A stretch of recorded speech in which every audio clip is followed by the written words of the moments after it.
Balikan ko lang po yung sa political reconciliation kuno ni President Marcos pati ni dating former Vice President Leni Robredo.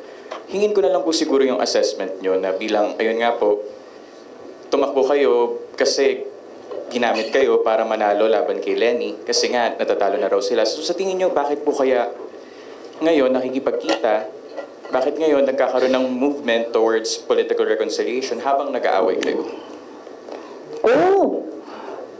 Sabi, di ba, sinabi ko na yan ng budget hearing, ako na lang man isa na iiwan dito. Ako na lang isa na iiwan dito.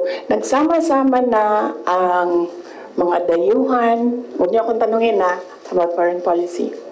Mga dayuhan, mga NPA, mga smuggler, mga drug addict, ang mga yellow, liberal, at sino yung isa? Administration. Sama-sama na yan sila lahat.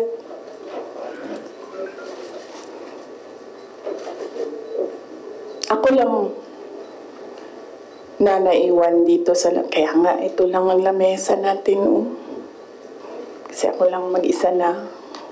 So, ang tagline ng OVP is para sa Diyos, bayan, at bawat pamilyang Pilipino. Hindi na po ngayon.